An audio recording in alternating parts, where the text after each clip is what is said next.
I think, the first thing that we're trying to do is really is physiological, so we're trying to build kind of this short burst speed, and it's definitely more of an explosive workout, which, despite the fact that we're long distance guys and a lot of our guys run a lot of miles, we still want to be able to, recruit those fast twitch muscles when we need to. So it's kind of like a weightlifting session for a distance guy. All right, so everybody pull her in here and we'll explain what we're going to do. So there's some newbies here that haven't done this before. Got 6 freshmen that haven't done this before. Yeah.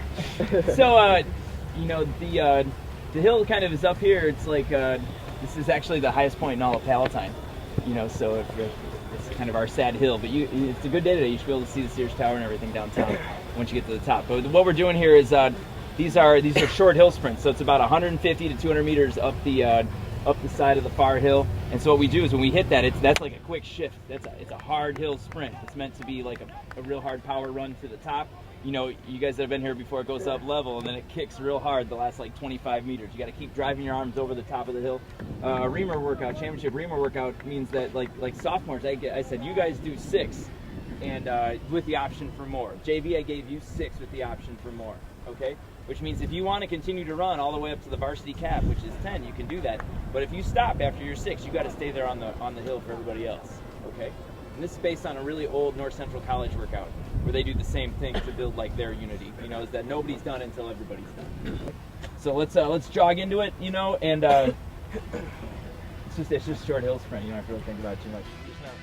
We don't have as many guys as some of the other bigger teams in the state. So every guy has to count, and every guy has to kind of put in a big effort, even from fastest to slowest. Our performative goals don't really shift each year. We're trying to be up on the state podium, which is in the top 3 every year.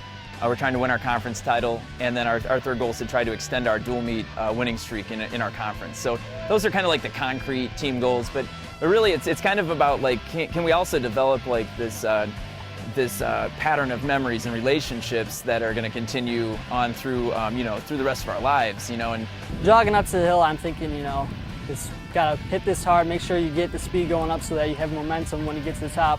When you get to the top, it's just like the end of a race. You just gotta go as hard as you can. Don't think about the next reps, don't think about what's going to happen after you finish. You just have to go through it, and steepest part, you just have to charge through it mentally, and you'll be able to go through it physically as well. Even if you're not having a good workout, you got to keep going. Not everyone has it every day. It's just something you got to have faith in yourself in. I've had plenty of bad workouts, and I've been discouraged, but if you have someone up there with higher power up on the varsity to tell you that you're going to get through it, and if you keep working, it will pay off. You will get through it, and you'll just get that much better. We're really trying to craft this really special kind of team-oriented race that we feel is going to allow us to bring some of these intangibles I talked about earlier into play, that this kind of team togetherness and this spirit for one another. That maybe we don't have the most talent of any team in the state, but that we can craft this kind of this team race that is sacrificial. Sometimes the front guys have to give a little to run back with the group, and sometimes the back guys have to come up a little bit to meet their sacrifice, and to build this true team race where people are kind of maybe giving things away in the first half of the race in order to thrive in the second half. And I think that's the real challenge, is to build a team that is truly more team oriented.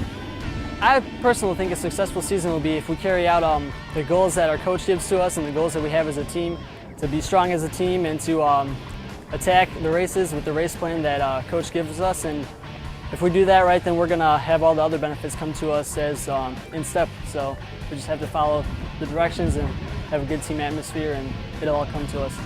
Well, lately we're trying to build our team dynamic, working together, and that's pulling us closer, increasing times and stuff, So working together is making the team better, so that's what our practices are like. Now as I'm forming these new bonds, and those are the kinds of things that high school sports should give, they should give memories and relationships that last far beyond whether we win or lose a race. And so I think that's kind of you combine those two kinds of things, and you always kind of keep your feet on the ground, so if you lose, you're still going to have the experience of doing it together is just as vital as actually winning or having that concrete success.